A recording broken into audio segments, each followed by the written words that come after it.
Please subscribe to our channel, and for latest updates, don't forget to press the bell button. Like to take a seat, please, and we'll get started.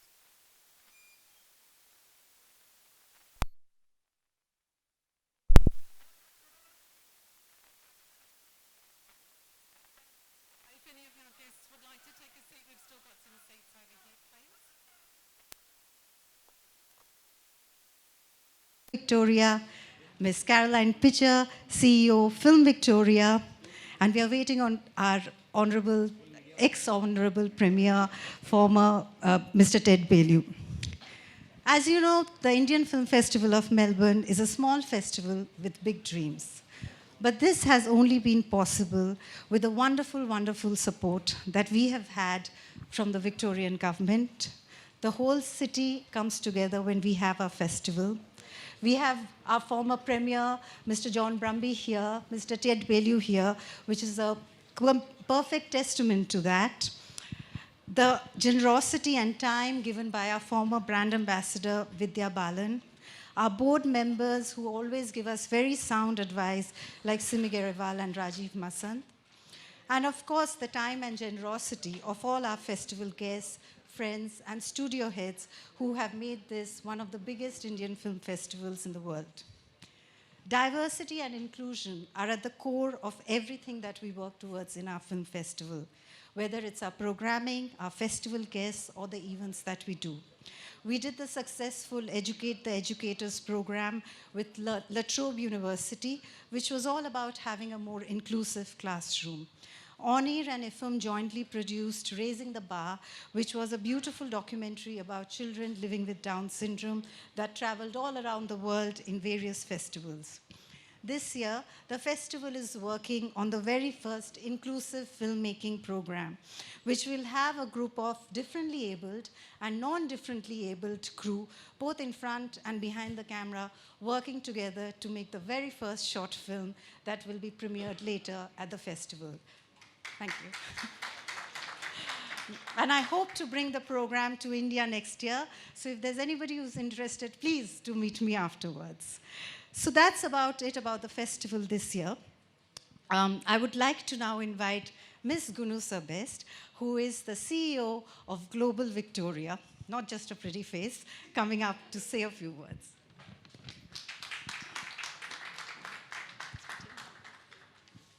Thank you so much, Mitu, and thank you everyone for being here tonight. I feel like I'm in such esteemed company, and it does really feel like we're amongst royals tonight. Shah Rukh, it's amazing to have you here. We've also got Victorian political royalty as well. Great to have the Honourable John Brumby and Ted Bailey also here. As Mitu mentioned, my name is Gunu Best, and I head up Global Victoria, which is the government's trade facilitation agency and lead agency for international engagement. And it's so great to be here back in India, where we have two offices, one in this fabulous city of Mumbai and one in Bengaluru, headed up by Michelle Wade, our Commissioner. India is such an important part of our strategy, and it means so much to Victoria.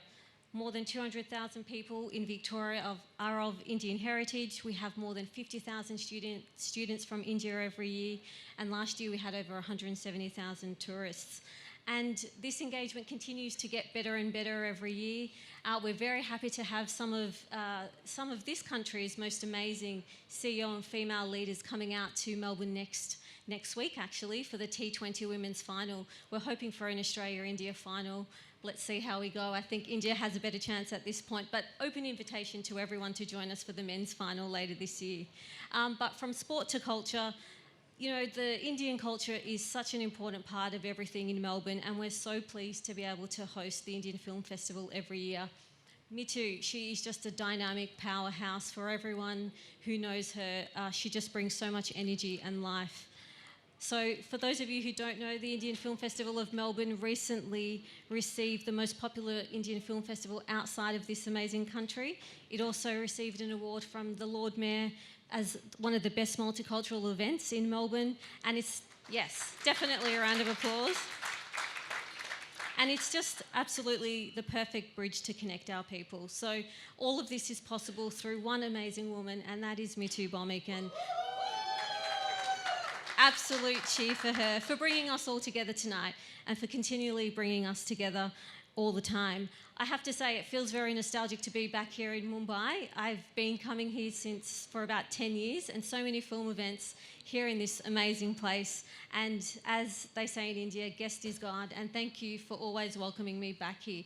A final shout out to Vidya Sagram from our India office as well for helping put on tonight. So thank you again, Mitu, thank you everyone, and I'll hand over. Thank you. And now may I request Caroline Pitcher, the CEO of Film Victoria, who are the major partners to the film festival, to please come and say a few words.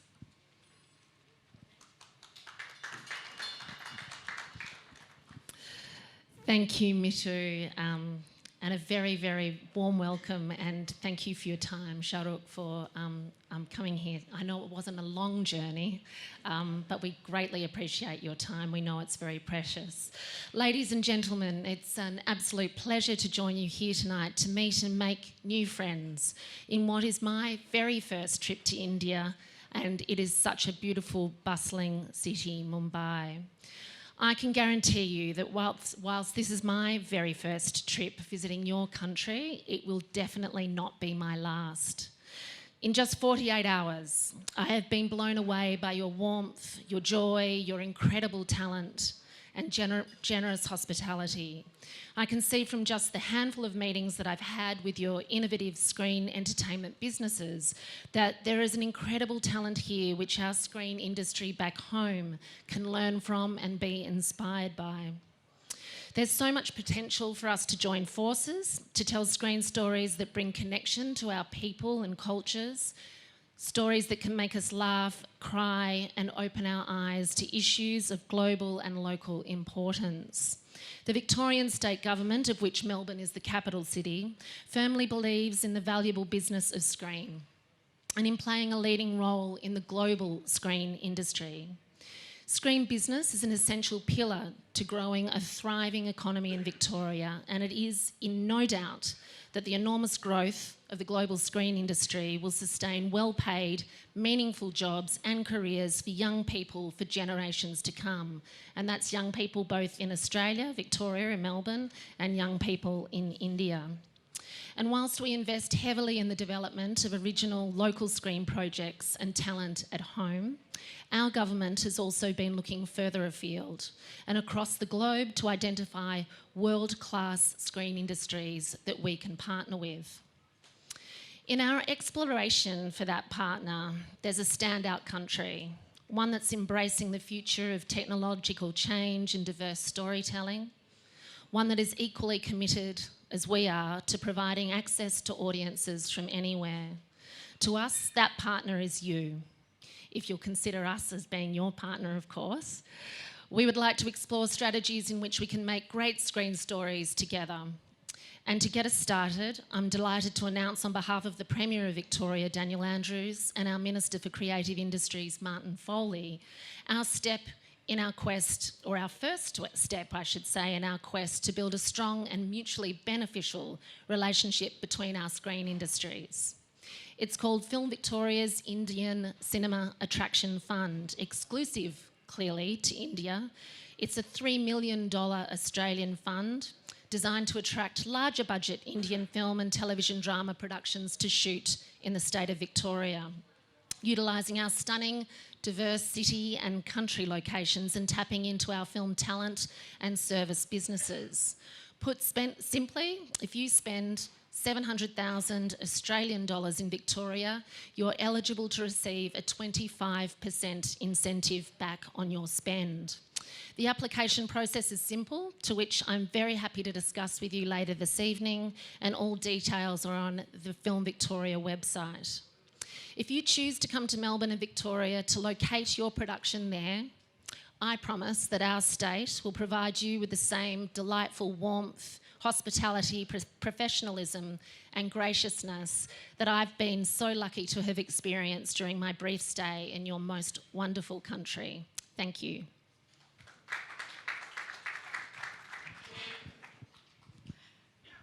And now may I request the Honourable Chancellor, Mr. John Brumby, to please come and start the proceedings of the scholarship ceremony. Well, thank you very much to Me Too, and ladies and gentlemen, what a wonderful evening, and I am certainly delighted to be here as Chancellor of La Trobe University, and I think tonight we can truly say that all roads lead to Mumbai, because oh, we got a video on? Is it on? I can't see it. Is it on? It's off? It was meant to be on. You want me or the video? Oh, okay. So it's me again? Do you want me to start again? No, it's okay. I think we can truly say tonight that all roads lead to Mumbai, and I say that because whether it's in film, whether it's in higher education, whether it's in research and development, or whether it's just generally in trade and investment links between Victoria and India and Australia and India, we've had a number of announcements today that really do so much to strengthen those links. And so it is true to say that all roads lead to Mumbai. Amongst our distinguished guests tonight, I know there's a long list of distinguished guests, but I did particularly want to acknowledge the former Premier of Victoria, in fact my successor, Ted Baillieu, who has done an enormous amount over the years to build stronger relations between Australia and India. So I did want to acknowledge that. And of course, I particularly want to acknowledge our special guest tonight, Shah Rukh Khan. As you would have seen if the video was on before I spoke, in August last year, at La Trobe University, at our Bandura campus, I had the pleasure of conferring a higher degree, a PhD, honoris causa on Shah Rukh. And it was a typical Mumbai day. You know, it was 5 degrees Celsius and hailing. But despite that, there were thousands of people who turned up to show their support for Shah Rukh. And I mention that because he made a wonderful speech. And he had a few interjections along the way from people saying, "I love you, Shah Rukh, I love you, Shah Rukh." He had a few interjections along the way, but he was extraordinarily generous after the ceremony with the literally thousands of people who'd waited outside in what was, even for Melbourne, an extremely cold day. Can I just say to you, Me Too, and to the film festival, La Trobe's been a sponsor of the Indian Film Festival for 10 years, but it actually started when I was Premier, and it started in 2010. It was called Bollywood and Beyond, and Me Too was there for that, and then it's morphed into the Indian Film Festival. And this announcement today, Caroline, and supported, of course, funded by the state government, is a wonderful initiative, which again is going to do so much. And if you want to make the films, there's a fabulous campus out at Bandura. You can film out there. Fabulous campus in Bendigo, fabulous campus in Shepparton. You can shoot right across Victoria if you want to do that. I do want to spend just a couple of minutes tonight, if I can, just highlighting the significance of the announcements that La Trobe University made today.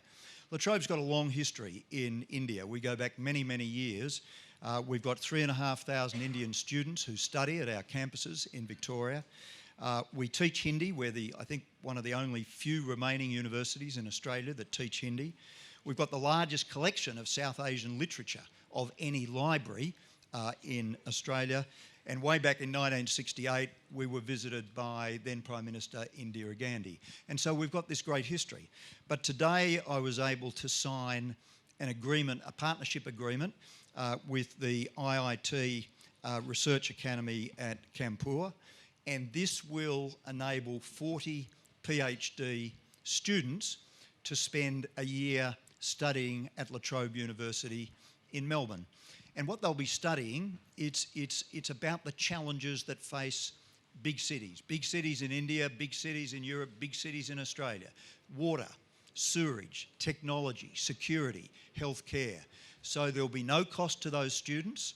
They'll have the year in Australia, and when they complete their PhDs, they'll have a degree from IIT, and they'll have a PhD from La Trobe University as well. So I think that's a wonderful undertaking. I also today signed a memorandum of understanding with Amrita University, so really at both ends of India, so that we can progress research into aged care and particularly rural health and hygiene. And Amrita, as you know, has got living labs right across India. We've got at La Trobe a great department of rural health sciences, and I think again there will be a great partnership there. So we announced that today. So that's all I want to say about La Trobe today. Today we're really here to recognise and celebrate two very special people. Firstly, Shah Rukh Khan, and also the recipient of the PhD scholarship in his name. Now, Shah Rukh, obviously in this audience, needs no introduction for his film credits, which have built such a long and distinguished career. But this wasn't the main reason why La Trobe University recognised him in awarding him an honorary doctorate last year. We wanted to recognise, to highlight, to celebrate his visionary leadership and the way in which he has used his public profile to advocate for social change, for societal change, especially in his dedication to supporting women who face inequality and often persecution in India. And I remarked after Shah Rukh's speech, his inspiring speech last year, that there are many people in careers in industry and film who are successful, but there aren't many who use that success then to leverage public good and betterment for society. But Shah Rukh does that. And in doing that, he's an inspiration not just to people in India, but people in Australia and more generally around the world. And it was in recognition of Shah Rukh's inspiring humanitarian work that we also announced the Shah Rukh Khan La Trobe University PhD Scholarship. And the scholarship aims to inspire future generations of female Indian students to use research in addressing the challenges of our time. We saw this as a life-changing opportunity for an aspiring and talented female researcher from India to make a meaningful impact in the world. And of course, Shah Rukh was happy to lend his name to this scholarship. So here's the point. Ask yourself the question whether we were spot on with this. Within 21 days of announcing the scholarship, La Trobe University received 809 applications. 809, the largest application we've ever received for a single scholarship. And I think having Shah Rukh Khan's blessing for the scholarship might have had something to do with that. But I also think it highlights the extraordinary depth of talent and ability amongst female researchers here in India. So we were delighted when they selected, we had to put together a panel. They had a pretty tough job, and we were delighted when they selected a project that is of truly global importance and which will have a positive impact on families across the world through improved nutrition and livelihood support. And so it gives me great pleasure tonight to officially announce the recipient of the Shah Rukh Khan La Trobe University PhD Scholarship is Gopika Katantha Basi. So well done, Gopika. Now, if I can, just a couple of words about Gopika. She comes from a strong farming heritage, having grown up with parents who are farmers. And Gopika's family and parents are here tonight. In 2019, Gopika's father, Basi, underwent open heart surgery, and she's been looking after the poultry farm for the past year while he's been recovering. And I'm really pleased that you could be with us tonight, Basi. It's a great honour that you're with us tonight.